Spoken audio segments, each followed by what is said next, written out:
मुंशी प्रेमचंद की कहानी विचित्र होली। होली का दिन था।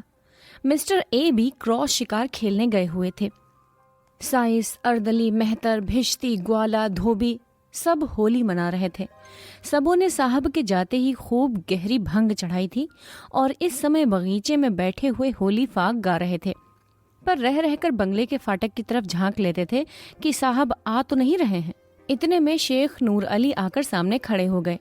साइस ने पूछा, कहो खान सामा जी, साहब कब आएंगे? नूर अली बोला, उसका जब जी चाहे आए, मेरा आज इस्तीफा है, अब इसकी नौकरी नहीं करूंगा।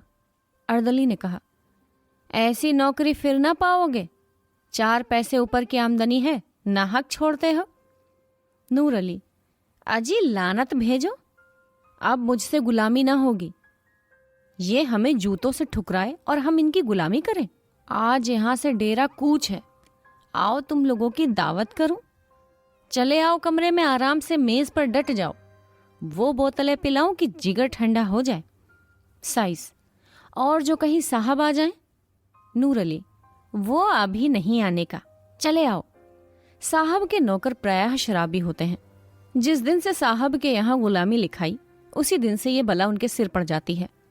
जब मालिक स्वयं बोतल की बोतल उड़ेल जाता हो तो भला नौकर क्यों चूकने लगे। ये निमंत्रण पाकर सब के सब खिल उठे। भंग का नशा चढ़ा ही हुआ था। ढोल मंजीरे छोड़ छाड़ कर नूर अली के साथ चले और साहब के खाने के कमरे में कुर्सियों पर आ बैठे। नूर अली ने विस्की की बोतल खोलकर गिलास भरे और चारों ने चढ़ाना शुरू कर दिया। ठर्रा पीने वालों ने जब ये मजेदार चीज पाई तो गिलास लुढ़काने लगे। खान सामा भी उत्तेजित करता जाता था। जरा देर में सबों के सिर फिर गए, भय जाता रहा। एक ने होली छेड़ी, दूसरे ने सुर मिलाया, गाना होने लगा। नूर अली ने ढोल मंजीरा लाकर रख दिया, वही मजलिस जम गई।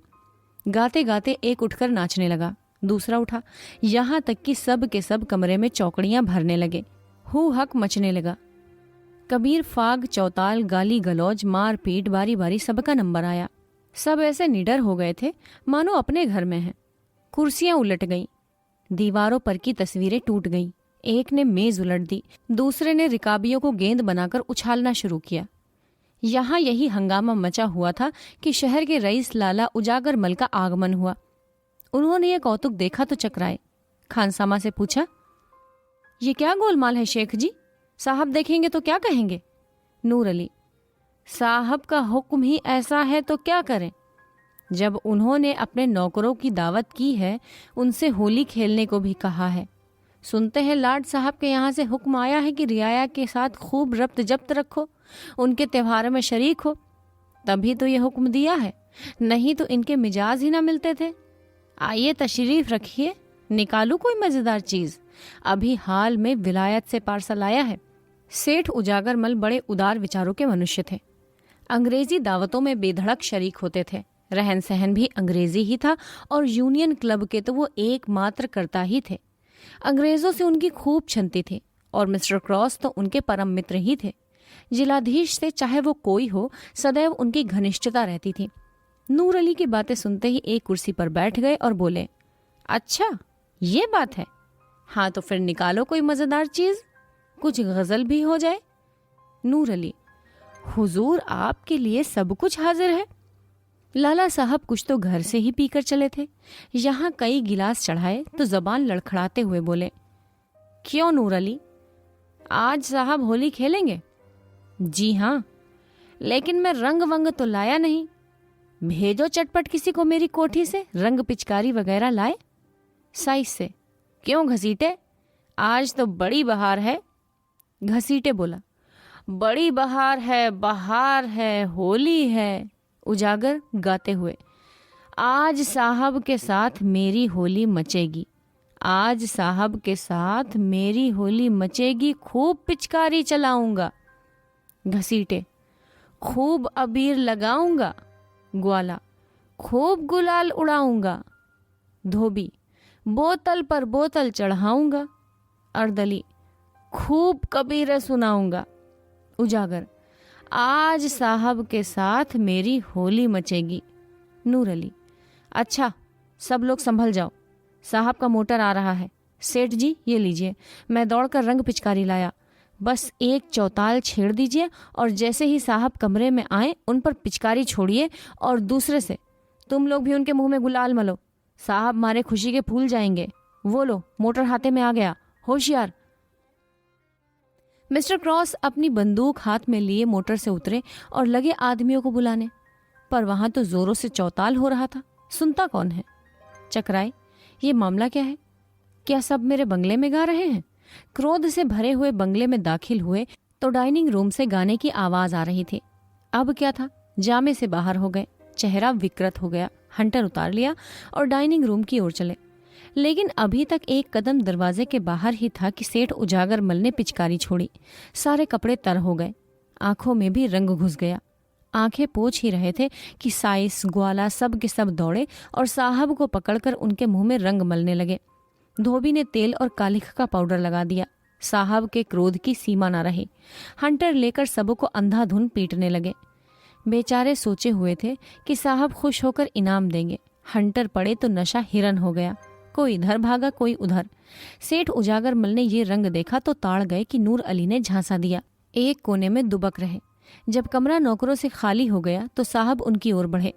लाला साहब के होश उड़ गए, तेजी से कमरे से बाहर निकले और सिर पर पैर रखकर बेतहाशा भागे। साहब उनके पीछे दौड़े। सेठ जी की फिटन फाटक पर खड़ी थी। घोड़े ने धम धम खटपट सुनी तो चौंका। कनौतिया खड़ी की और फिटन ले भागा। विचित्र दृश्य था। आगे आगे फिटन, उसके पीछे सेठ उजागरमल, उनके पीछे हंटरधारी मिस्टर क्रॉस। तीनों बगटुट दौड़े चले जाते थे। सेठ जी एक बार ठोकर खाकर गिरे, पर साहब के पहुंचते पहुंचते संभल कर उठे। हाथे के बाहर सड़क तक घुड़दौड़ रही। अंत में साहब रुक गए। मुंह में कालिख लगाए अब और आगे जाना हास्यजनक मालूम हुआ। यह विचार भी हुआ कि सेठ जी को काफी सजा मिल चुकी। अपने नौकरों की खबर लेना भी जरूरी था। लौट गए। सेठ उजागरमल के जान में जान आई। बैठकर हाँफने लगे। घोड़ा भी ठिठक गया। कोचवान ने उतरकर उन्हें संभाला और गोद में उठाकर गाड़ी पर बिठाया। लाला उजागरमल शहर सहयोगी समाज के नेता थे। उन्हें अंग्रेजों की भावी शुभकामनाओं पर पूर्ण विश्वास था। अंग्रेजी राज्य की तामीली, माली और मुल्की तरक्की के राग गाते रहते थे। अपनी वक्तृताओं में सहयोगियों को खूब फटकारा करते थे। अंग्रेजों में इधर उनका आदर सम्मान विशेष रूप से होने लगा था। कई बड़े बड़े ठेके जो पहले अंग्रेज ठेकेदारों ही को मिला करते थे उन्हें दिए गए थे।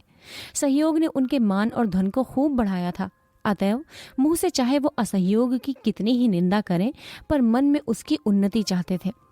उन्हें यकीन था कि असहयोग एक हवा है, जब तक चलती रहे उसमें अपने गीले कपड़े सुखा लें। वो असहयोगियों के कृत्यों का खूब बढ़ा बढ़ाकर बयान किया करते थे और अधिकारियों के कृत्यों को इन गढ़ी हुई बातों पर विश्वास करते देखकर दिल में उन पर खूब हंसते थे। ज्यों ज्यों सम्मान बढ़ता था उनका आत्माभिमान भी बढ़ता जाता था। वो अब पहले की भांति भीरू न थे।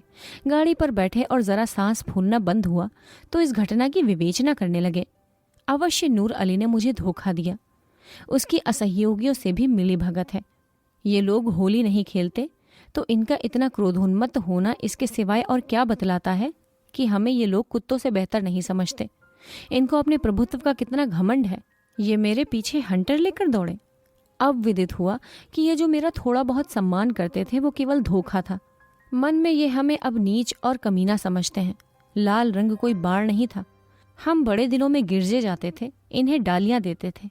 वो हमारा त्योहार नहीं है, पर ये जरा सा रंग छोड़ देने पर इतना बिगड़ उठा, इतना अपमान। मुझे उसके सामने ताल ठोकर खड़ा हो जाना चाहिए था। भागना कायरता थी। इसी से ये सब शेर होते जाते हैं। कोई संदेह नहीं कि ये सब हमें मिलाकर असहयोगियों को दबाना चाहते हैं। इनकी ये विनयशीलता और सज्जनता केवल अपने मतलब गांठने के लिए है। इनकी निरंकुशता, इनका गर्व वही है, जरा भी अंतर नहीं। सेठ जी के हृदयागत भावों ने उग्र रूप धारण किया। मेरी ये अधोगति अपने अपमान की याद रह रहकर उनके चित्त को विह्वल कर रही थी। ये मेरे सहयोग का फल है। मैं इसी योग्य हूँ और मैं उनकी सौहार्दपूर्ण बातें सुन सुन फूला न समाता था। मेरी मंद बुद्धि को इतना भी न सूझता था कि स्वाधीन और पराधीन में कोई मेल नहीं हो सकता। मैं असहयोगियों की उदासीनता पर हंसता था। अब मालूम हुआ कि वे हास्यास्पद नहीं हैं। मैं स्वयं निंदनीय हूँ। वो अपने घर न जाकर सीधे कांग्रेस कमेटी के कार्यालय की तरफ लपके। वहां पहुंचे तो एक विराट सभा देखी। कमेटी ने शहर में छूत अछूत छोटे बड़े सबको होली का आनंद मनाने के लिए निमंत्रित किया। हिंदू मुसलमान साथ साथ बैठे हुए प्रेम से होली खेल रहे थे। फल भोज का भी प्रबंध किया गया था। इस समय व्याख्यान हो रहा था। सेठ जी गाड़ी से उतरे, पर सभा स्थल में जाते संकोच होता था। ठिठकते हुए धीरे से जाकर एक ओर खड़े हो गए। उन्हें देखकर लोग चौंक पड़े। सब के सब विस्मित होकर उनकी ओर ताकने लगे।